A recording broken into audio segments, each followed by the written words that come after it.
Bienvenidos. El día de hoy los invitamos a que hagamos un ejercicio. Estamos iniciando el año y sería bueno empezar a imaginar qué nos depara este 2020, año par, año bisiesto. Algunos dicen que es el inicio de una nueva década, otros dicen que falta un año. En fin, es un buen momento para hablar de este nuevo comienzo en México y en el mundo. Y para eso hemos invitado a tres personajes que nos van a ayudar a entender esta complejidad de este año que estamos iniciando. Quiero darle bienvenida a Remy Martínez, que es catedrático del TEC de Monterrey. Bienvenido, buen año. Gracias.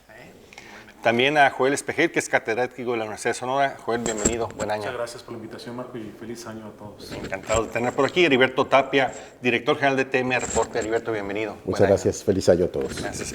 Pues yo empezaría un poco contigo, Heriberto, que nos ayudaras un poco a recordar cómo cerramos desde tu punto de vista el año pasado, el 2019. ¿Qué avanzamos? ¿Qué se nos quedó en el tintero? ¿Qué está conectando con el 2020? Desde luego, bueno, pues fue el inicio de un proceso transformador que no se había visto en décadas. Ha sido dificultoso. Cierra el año el presidente Andrés Manuel López Obrador con buenos resultados, a pesar de lo que sucedió en el mes de septiembre, octubre. Se recuperó, ¿no? Todo eso se recuperó bastante. Sobre todo con expectativa, al menos en los datos macroeconómicos, así con el control de la inflación totalmente, o sea, la inflación controlada, con el tipo de cambio totalmente estable. Yo recuerdo, espero no equivocarme, que cuando empieza el mandato de Donald Trump, el dólar llegó a costar 21 pesos. Sí. Ya está a 19 y algo más, ¿no? Todo el cambio que hubo, sobre todo en la cuestión de apoyos sociales, los programas que se fueron quitando, lo que pasó con las guarderías, que ya vimos que no le generó gran ruido, como la nueva manera en la que se está distribuyendo los recursos, que me hace recordar un poco el inicio del Programa Nacional de Solidaridad, el PRONASOL, que era sin burocracias, que llegaba directamente a los comités de solidaridad, ya sean médicos, enfermeras, vecinos y todo, llegaba sin estructuras burocráticas, ¿no? Sí. Y siempre queda una especie de tufo electoral ahí, ¿no? Por esa idea de ir directamente a ciertos objetivos específicos, ¿no? Desde luego. En Sonora, no me la creo yo de que ahora se llame la sorpresa a los diputados de Morena, de que no leyeron bien, que no se dieron cuenta de lo que habían votado. Perfectamente se dieron cuenta de lo que votaron. No es, desde luego, un chamaqueo, o sea, están conscientes de lo que se votó. Creo que fue, bueno, es una deuda de 1,200 y algo más de millones de pesos para el gobierno del Estado, pero parece aparentemente necesaria, dado los recortes al presupuesto federal, y pues para terminar, sobre todo, con la obra insignia que es el hospital. Exacto. ¿Cómo ves, Joel, cómo terminamos el año?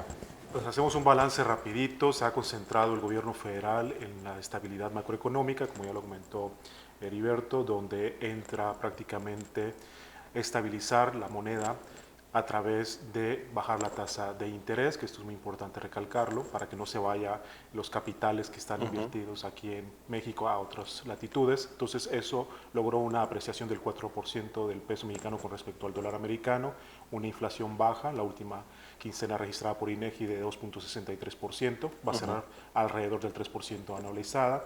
Se ha abocado también a la parte de las finanzas públicas sanas. El gobierno federal logró, en el último reporte se informa por parte de la Secretaría de Hacienda y Crédito Público, que es el comunicado 107, donde establece que hay un superávit primario de por encima de los 300 Bastante disciplinado el gobierno, ¿no? Así es, y se tiene un subejercicio de 150,000 millones de pesos, y para la brecha fiscal de lo que no se programó en términos de la recaudación suficiente de IVA e ISR y el IEPS, que son los tres impuestos fundamentales del gobierno federal, tuvo que utilizar 150,000 millones de pesos del Fondo de Estabilización de los Ingresos Presupuestarios. Entonces se tiene unas finanzas públicas sanas, se cumple con el objetivo del 1% del PIB, se tiene una reducción de la deuda pública en términos generales de 0.2% del PIB, pasa del 44.9% al 44.7%. Entonces esto cumplió con la meta en términos de finanzas públicas. Y finalmente la parte comercial, con lo que es el acuerdo finalmente en diciembre aprobado, que fue un protocolo Sorprendió a propios y extraños, ¿no? efectivamente, del TEMEC o el USMCA en Estados Unidos y Canadá. Falta la ratificación por parte del Senado de Estados Unidos y la Cámara de los Comunes y el Senado de Canadá, pero ya se tiene que en este primer trimestre de 2020 se va a aprobar. Hay que socializarlo, eso es muy importante, porque una cosa es que se quede en el aspecto supranacional, pero quien lo va a ejecutar son los empresarios. Exacto. ¿Y cómo ves, Remy? La escena internacional también fue bastante movida, ¿no? Sí, yo creo que la escena internacional, pues en estos principios de años, pues vemos las consecuencias de lo que se estaba fraguando, sobre todo en el Medio Oriente y la relación de Estados Unidos con el mundo, en particular en este caso con Irán, que pues se desemboca en estos, primero en el asesinato de uno de los militares más importantes, figuras políticas militares más importantes de Irán, en un hecho que han calificado muchísimos como inesperado, al menos una decisión inesperada. Algunos académicos han calificado como de la más errónea que se pudo haber tomado por no conocer realmente lo que esto significaría para los Estados Unidos. Todavía ayer estábamos escuchando las noticias, una bombardeo, ¿no? Ahora sí, de misiles, que no es lo mismo de otro tipo de armamento, hacia campos militares o ocupados militarmente por los Estados Unidos. Lo cual te habla de un escenario complicado, le mete muchísima inestabilidad, pues no solamente a la región, sino al mundo, porque esto quiere decir que pues muchos flujos económicos, productivos, tienden a verse al menos detenidos en sus perspectivas, porque a lo mejor eso no era esperado. Quienes sí lo esperaban o quienes sí veían algo era este tema sobre el proceso político que Trump tiene en su país, ¿no? Y mucha gente vería el primer ataque de Estados Unidos como una forma de llamar la atención o distraer la atención o traer un problema más grande a la mesa, que no sería extraño para la estrategia de un presidente bajo impeachment, el utilizar la guerra como un distractor. Hay muchas aristas a este problema y yo creo que México no es ajeno a lo que pase allá, sobre todo por nuestra posición geopolítica como vecino de los Estados Unidos y qué posición tenemos ahí. Y la escena internacional también tiene que ver con la seguridad del país, ¿no? Venimos cerrando con un año de los más violentos en los cuales hemos vivido nuestra generación. No es menor, con muchos asuntos donde Estados Unidos tiene mucho o algo que ver. Tenemos este tema del juicio de Genaro García Luna, ex jefe de Seguridad Pública, ya una administración de López Obrador que sin duda alguna ha tenido que seguir el son que le han marcado desde Washington. Lo digo así porque pues, así ha sido en temas migratorios, en el tema de seguridad y en el tema económico del Tratado de Libre Comercio. Yo creo que el entorno internacional es importante, no es un tema ajeno a México, aunque muchas veces de pronto nos quedamos con la visión muy local de los problemas. No, está todo conectado, ¿no? Claro que sí. Muy bien. Vemos pues que cerramos un año 2019 bastante fuerte, con implicaciones muy importantes que ya ahorita están haciendo efecto en este inicio de 2020. Vamos a regresar para hablar de este año. ¿Qué sigue? ¿Cómo lo vemos? Muy bien, estamos hablando del 2020, es un buen momento pues para tratar de identificar cuáles serían las principales tendencias que se expresarían este año. Quiero preguntarle a Joel, ¿cómo ve en términos generales el 2020? ¿Podríamos esperar un año más tranquilo que el 2019, más activo, más movido, con más retos? ¿Cómo lo ves en general? Pues va a tener muchos retos y va a estar un poco más movido que el año pasado 2019. Retos, el crecimiento económico, que pasamos de estar en una prácticamente recesión técnica de la economía mexicana, contraída las actividades económicas, sobre todo la construcción, la minería, la cuestión relativa al petróleo. Entonces un 0% de crecimiento, todavía no se da el dato oficial por parte de INEGI, se tienen datos oportunos, pero al tercer trimestre de 2019 anualizado de menos 0.2%, entonces espera que sea negativo el crecimiento económico, entonces estamos hablando de un decrecimiento, el reto va a ser crecer.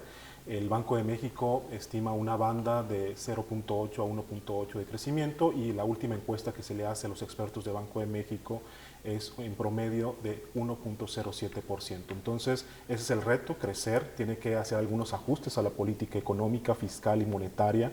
Está ahí el fantasma de la reforma fiscal y en política monetaria seguir bajando la tasa de interés, pero no va a suceder eso de bajar la tasa de interés porque la política monetaria de Estados Unidos, que a través de la FED, que es la que nos va marcando la pauta para bajarlo, pues no lo va a hacer este año. Entonces México pues va a seguir con una de las tasas más altas a nivel mundial, es la tercera más alta. Entonces ahí tiene un reto importante. Ahora, Joel, Sí. un tema que han planteado los inversionistas es el tema de la confianza, que no hay confianza para invertir. ¿Tú Efectivamente. crees que se recupere la confianza este año? Pues tuvo dos decisiones importantes el gobierno federal. La primera fue entrando en 2018, que se tomó la decisión en 2019 de la cancelación del aeropuerto de Texcoco, y la otra fue la revisión de los contratos de los gasoductos, que esa es muy importante tomar nota, y la otra es la cuestión relativa a la modificación de los certificados de energías limpias, que no los ha socializado adecuadamente la Secretaría de Energía, lo cual genera incertidumbre para los inversionistas en este sector. No se anunció en el Acuerdo Nacional de Inversión en Infraestructura anunciado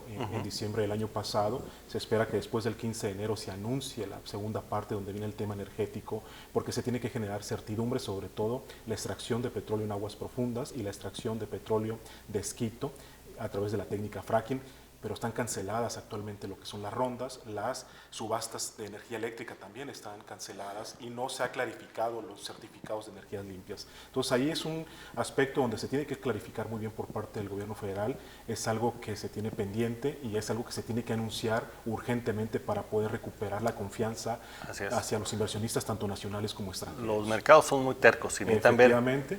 decisiones específicas Así y es. claras al respecto Así y ahorita es. no están Y, en ese y sentido. las calificadoras de valores están observando sobre Así todo es. petróleos mexicanos que nos puedan ahí dar una calificación a la baja, y eso sí pues va a trastocar los mercados financieros de México y obviamente de nuestro principal socio, que es Estados Unidos. El otro tema, Remy, es el tema de la seguridad. Terminamos otra vez con un año histórico en violencia y parece ser que iniciamos a tambor batiente. Sí, y yo creo que ese es digo, para mí el tema económico es fundamental, porque en eso está basado las esperanzas familiares, sociales, de un mejor porvenir. Y eso tiene que cambiar, y tiene que cambiar específicamente la forma como el gobierno federal pone la pauta. A pesar de que se desplacen responsabilidades hacia gobiernos estatales y municipales, la realidad es que el gobierno federal marca la pauta en mucho, y seguridad es eso.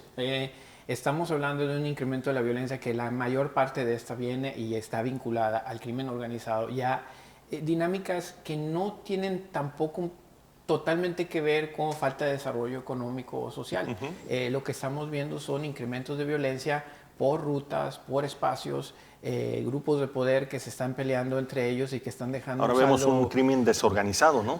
Peleándose entre ellos, ¿no? Yo quisiera pensar que es desorganizado y que no es nuevamente una voltereta de titularidades de quién es el jefe del crimen en México, ¿no? Porque también pudiéramos ver que a lo mejor esto tiene mucha explicación de que un nuevo cartel se quiere establecer en el país, pero vemos signos muy fuertes, vemos signos fuertes en Tijuana, en el mismo estado, vemos ciudades donde ocurren crímenes atroces como en Guanajuato, donde, como lo platicamos aquí, o sea, yo no veo la vinculación entre desarrollo económico y baja en la criminalidad. Vemos otro fenómeno ahí, y el gobierno ha tardado. Ni al revés tampoco, donde hay pobreza tampoco hay incrementos sostenidos. Entonces, ¿qué es lo que ha faltado? Yo creo que ha faltado verdaderamente entender el problema, ver hasta dónde se tiene un alcance, cuántos recursos son necesarios determinar, porque ahora sí que como nunca estamos solos en la persecución de la seguridad y la paz en el país. Si eso lo entendemos, que yo espero que así se entienda, porque yo empiezo a ver visos de que esta crisis es diferente que en otras ocasiones, veo las condiciones muy diferentes, los discursos, aunque son discursos, son positivos. Quisiera yo ver pensando ahora sí un verdadero trabajo y un replanteamiento de lo que se quiere lograr respecto al tema de seguridad. Espero que este sea el caso. Vemos que a la hora de los pesos y centavos no está tan fácil quitarle a un recurso para dedicárselo a seguridad. Es entendible hasta cierto punto por lo que vemos de corrupción que se ha presentado en este sector, pero definitivamente tenemos que empezar a confiar entre nosotros, entre organizaciones, entre corporaciones, para que lo que sí es posible es pedirles más eficacia, que haya más resultados contundentes. No se ven en la mesa, ¿no? No se ven en la mesa, y ahí están. Y debemos de pasar a sistemas de indicadores que estén socializados y que los aceptemos y que sepamos de que esa información, buena o mala, es lo que hay y es lo que tenemos que hacer. Ahorita ni eso, porque ahorita ni siquiera eso, ¿no? Ahorita de pronto sacamos alguna que otra cosa, que si quién fue o no fue a una reunión tal, de alguna otra manera el juego de quién tiene más la culpa. Y yo creo que ese no es el cambio. Y con eso te llevo a una última cosa que yo quisiera recalcar de eso. Cada vez vemos más inconformidad social. ¿Me explico? Y una de esas características tiene que ver con la seguridad y la otra tiene que ver con servicios públicos. Y esta dinámica económica afecta a las finanzas públicas. Sí. Estamos en el aspecto macroeconómico, ese es uno, pero el efecto de las finanzas públicas locales es un asunto grave, de gran calado y que puede detonar un movimiento social muy, muy fuerte debido a la incapacidad. Sí, la gente está muy molesta. O sea, tú le pides un peso más a una persona para un servicio público hoy en día y básicamente estás topando con pared, ¿no? Entonces tienes deterioro de los mismos. También hay otro problema. Ahí hay una desconectividad muy fuerte que debemos de platicarla para llegar a una buena solución. Así es. Estamos hablando del 2020, de las tendencias, de lo que podríamos esperar. Vamos a regresar un momento más con ustedes. Estamos de regreso, estamos hablando del 2020, cuáles serían sus principales tendencias. Y un tema muy importante aquí, Heriberto, es el tema de la política. Pareciera ser que, al menos a nivel nacional, el tema de la política está acaparado por un solo personaje, Andrés Manuel López Obrador, que prácticamente tiene un discurso único que él impone a través de sus mañaneras y a través de toda su muy buena estrategia, muy eficaz de comunicación, y con una oposición totalmente perdida y con grupos de presión muy tímidos. Sí, no han sido pocos los logros que ha tenido la oposición de lograr cambiar, por ejemplo, algunos artículos de la Ley de Seguridad Nacional y, digamos, los cambios que, perdón, que lograron hacer ya con aquella ausencia, incluso de lectura, de revisión del subsecretario Serner, ¿no? Respecto de la parte laboral del nuevo tratado de comercio. En la parte política, bueno, creo que no nos es muy difícil entender que el primer año, digamos, puede ser un poco así, vamos aprendiendo con secretarios, quizás con la excepción de Marcelo Ebrard y de la secretaria de Trabajo y Previsión Social, que ha sido una verdadera revelación. Los demás sí muy joven, pero muy capaz, han ido aprendiendo sobre la marcha. Ya el segundo y el tercer año, digamos que es una especie de la campana, pues va a empezar él a tener más dominio. No, si hacemos un poco de historia, ha habido políticas y políticos que han prometido cosas. Si no obtengo tantas gubernaturas, renuncio. Si no gana mi partido, renuncio, como dijo Rosario Robles. Pues ya empezó también a prometer, para febrero del 2021 va a estar Texcoco, como le preguntaron hace unos días en su conferencia, oiga, y la parte de la movilidad, la parte del transporte de Santa Lucía, o sea, bueno, lo vamos a ir viendo, ¿no? O sea, no hay algo ahí al respecto. En la cuestión electoral va a ser un año absolutamente tranquilo, solamente hay 2 elecciones y las 2 elecciones ninguna es de gobernador, es de ayuntamientos y de presidentes municipales en Coahuila e Hidalgo. A pesar de la queja que hizo el presidente del Instituto Nacional Electoral porque le recortaron el 6%, de que no estaban dadas las condiciones para una competencia equitativa y que estaba en peligro la democracia, como si no, ¿cuántos funcionarios no hay, servidores públicos que les han recortado el presupuesto cada año y que con un 6% hubiera salido con ese discurso, que no le pegó, por cierto? Pues nada más hay esas 2 elecciones. Si nos vamos para atrás, creo que ya lo dejamos para el análisis de la gente. En el año anterior a la elección intermedia se elegían alrededor de 8 o 9 gubernaturas y era una especie de laboratorio de lo que iba a ir pasando, con todas las modificaciones constitucionales que hubo para que no hubiera tantas elecciones, para hacerlas empatar, que los gobernadores duraron 2 o 3 años, 4 años para empatarlo con las elecciones intermedias o con la constitucional cada 6 años de presidente. Pues no hay ninguna elección de gobernador. Entonces, todo se va a dirimir hasta el 2021, pues todavía, obviamente, yo creo que después de la Semana Santa de este año del 2020 y hasta octubre, noviembre, que empieza el periodo electoral, es cuando vamos a empezar a ver cómo se mueven las piezas.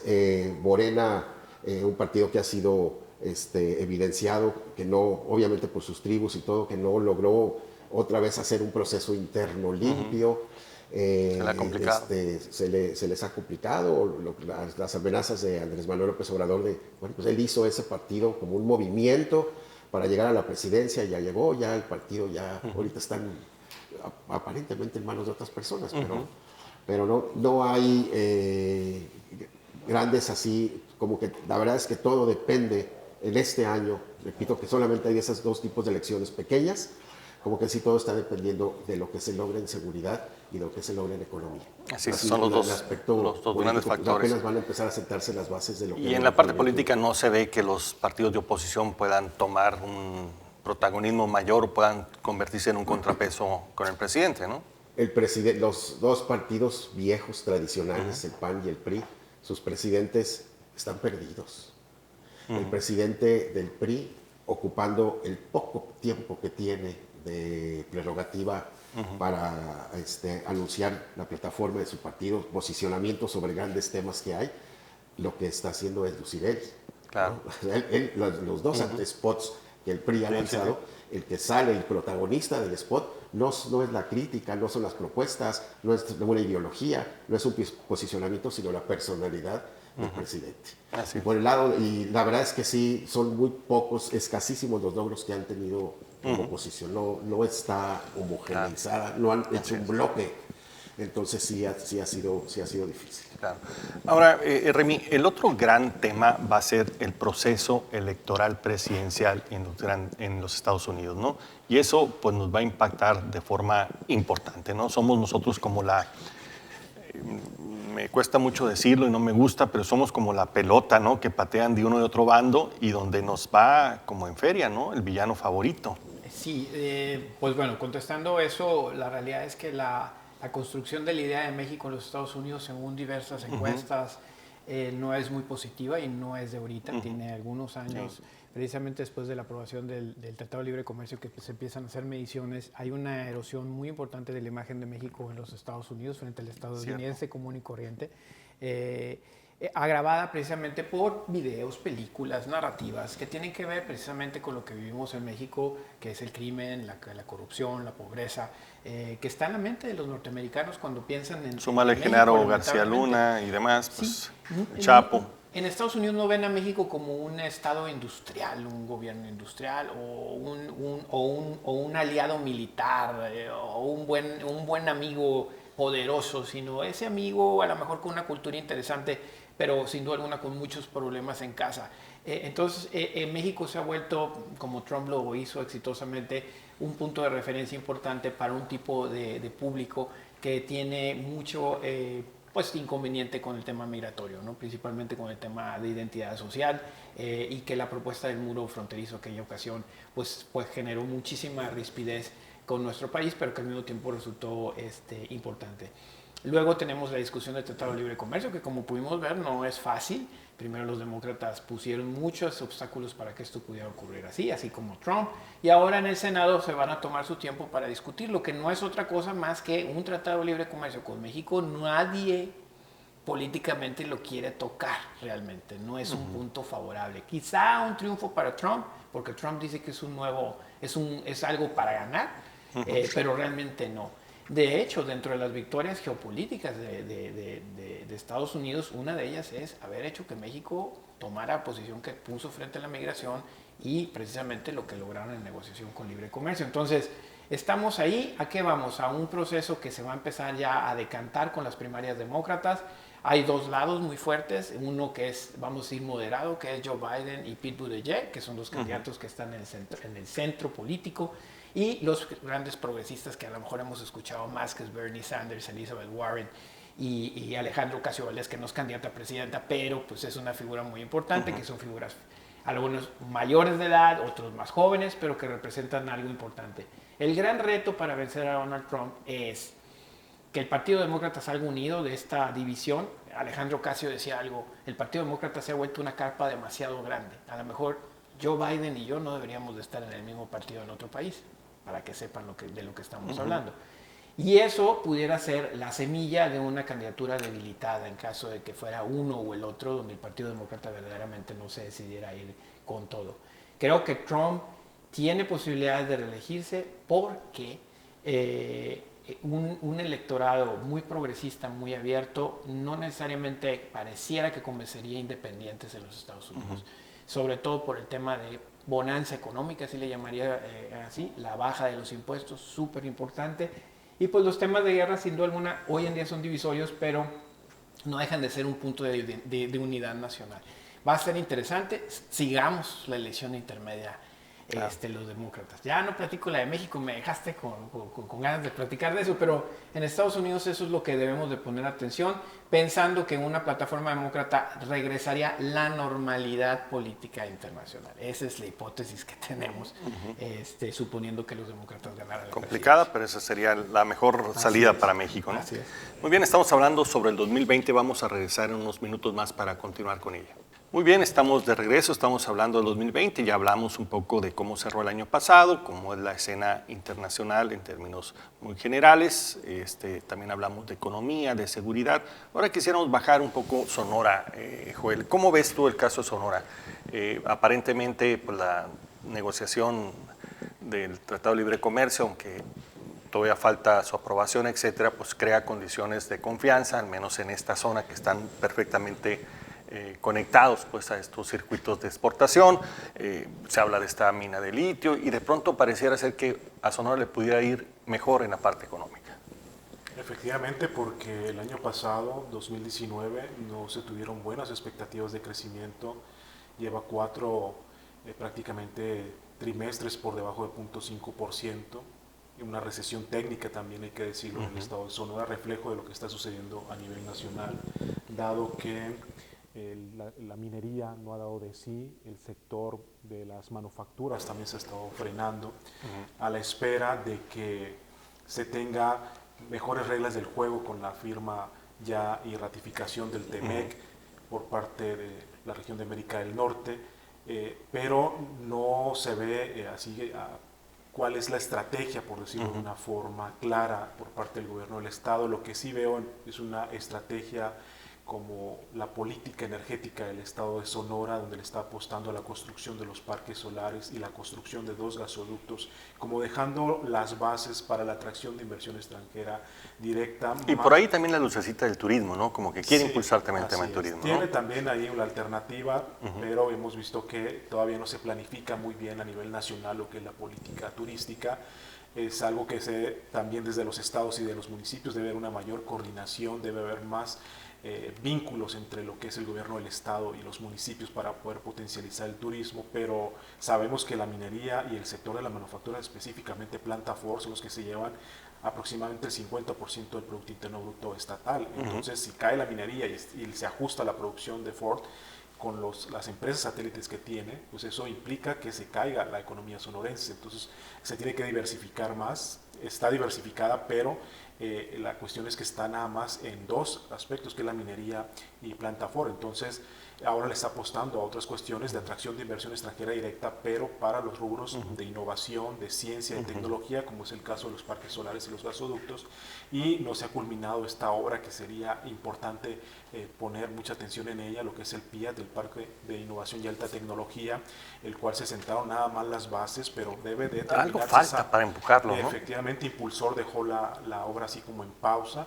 pero se debe, si no hay presupuesto, porque no aparece en el presupuesto ni federal ni estatal, se debe buscar presupuesto en el contexto internacional. Son de los grandes motores. Efectivamente, ahí está la Asociación Internacional de Parques Tecnológicos y Áreas de Innovación, que está en China, y la experiencia de España en la construcción de parques tecnológicos como un brazo científico, tecnológico para apoyar a las empresas nacionales y extranjeras, y más ahora si se está firmando un tratado de libre comercio donde aparece un apartado que se llama pymes, que es el capítulo 25 del TEMEC. Pues hay que ver cómo impulsar a las pequeñas y medianas empresas, que es el principal motor de crecimiento de este país, aportan el 50% del Producto Interno Bruto y el 98% del empleo. Entonces, si viene un capítulo específico dentro del TEMEC, pues hay que ver cuál va a ser la estrategia para poder socializarlo a los pequeños y medianos empresarios y decirles, estos van a ser los estímulos fiscales, laborales y comerciales para poder. Complicado, pero ahí están oportunidades, sí, efectivamente, están las oportunidades, pero hay que socializar cada uno de los capítulos, esos agregados que vienen dentro del nuevo Tratado de Libre Comercio, para que los empresarios puedan accionarlo, lo puedan llevar a la práctica. ¿Cómo ves, Heriberto, Sonora 2020? Bueno, un asunto, y aterrizamos con lo de Sonora. Este año, como sabemos, tiene su impacto en estados como Sonora, donde hay un resurgimiento de la violencia, sobre todo en los municipios del sur del estado, pero en municipios fronterizos como municipios como Ciudad Juárez, como Tijuana, que se recupera otra vez los niveles de inseguridad que había en la época de Felipe Calderón, que habían venido a la baja, Tamaulipas de nuevo, ¿no? Que en marzo empieza el censo. Entonces, el famoso censo, ya hay 2 spots nada más ahorita para promocionarlo. Y de veras, así preguntar, ¿qué tan dispuesta va a estar la ciudadanía para abrirle sus puertas a los encuestadores del INEGI con información completamente, a veces ya sabemos qué tipo de información es la que se pide? En estados como Michoacán, en estados como Guerrero, en municipios que están ardiendo ahorita, en Guanajuato y todo eso, yo dudo mucho que vaya a ser muy tranquilo, como fue en otros años el proceso de INEGI. Bueno, nada más había dejado ese asunto pendiente, ¿no? No me meto ya mucho con la parte económica perfectamente explicada por Joel. Me concentro, digamos, en la parte de la parte electoral, de la parte política, que está la gobernadora, primero, tiene una evaluación positiva, tiene en números redondos, si el presidente Andrés Manuel en su primer año de gobierno tiene 7.4, y hablo de Sonora nada más, la gobernadora tiene 6.2, en su cuarto, rumbo al 5.º año de gobierno. Que es buena calificación. Es una buena calificación. Ahorita, bueno, los programas prioritarios que tiene, en dónde está obteniendo su buena calificación. No sé si lo habíamos comentado, pero por ejemplo la gente le reconoce mucho toda la parte que ha hecho con carreteras, sobre todo en el norte del estado, ¿no? Lo que son la red de carreteras estatales, todo lo que ha hecho para allá, para la sierra, todo esto, ¿no? En la cuestión de los partidos, bueno, los 2 partidos principales, el PRI y el PAN, tienen cierto todavía nivel de arraigo. No me sorprende mucho que Morena traiga ahorita 36-38% de aceptación, de preferencia, que es lo que traía el PRI y es lo que traía el PAN en el primer año de sus gobernadores, de Guillermo Padres y de Claudia Pavlovich. Recuerdo, y lo pongo nada más así como para ver que es para los que se dan por hecho de que ya está esto, de que Morena es el que puede ganar. Ya está decidida la elección. Que está decidido con el candidato que pongan, al menos es lo que dicen las encuestas, que hace aproximadamente cosa de 2 meses, Roy Campos aquí en la Universidad de Sonora mostraba una diapositiva dividida en 4 partes de cómo se pintó la elección en el 2000 cuando gana Vicente Fox, más de la mitad del país azul y la otra mitad verde del PRI. Y era la expectativa del cambio. Luego viene el 2006, la mitad del país azul y la otra mitad amarilla, ninguna para el PRI. En el 2012, toda la costa del Pacífico, digamos, dividimos al país a la mitad, pero no transversal, sino hacia lo longitudinal, toda la costa del Pacífico es roja, lo demás es entre azul y casi no azul y morena. Y en la última, la del 2018, todo es morena con excepción de Guanajuato. O sea, lo que vemos aquí es, todas las elecciones son diferentes a pesar de la expectativa que generan. En el 2000 ya llegó el cambio, la fuerza de Vicente Fox, y cambió totalmente la geografía. Entonces, no hay nada escrito. Desde luego van a ser año de definiciones. La relación con el Congreso yo la veo bastante estable dentro de los canales totalmente institucionales. No ha habido el rompimiento que se avisaba en septiembre del 2018, hace más de un año, ¿no? Cuando entró la nueva camada de diputados, la nueva legislatura, que como que iba a haber un rompimiento, no iban a hacer, le aceptaron el presupuesto, ahora volvieron a aceptar el presupuesto y además la deuda. Entonces yo veo que está caminando por canales institucionales, que se negocia con quien se tiene que negociar, la cosa legislativa así es, no la vemos, es lo más aburrido, o sea, cómo se negocia en comisiones, y que nos lo han querido vender como que es algo que nos debería espantar, y no, todos los gobiernos lo deben de hacer, sentarse con el que piensa diferente, convencerlo de un punto de vista, dejarse convencer en algunas cosas, ceder para avanzar.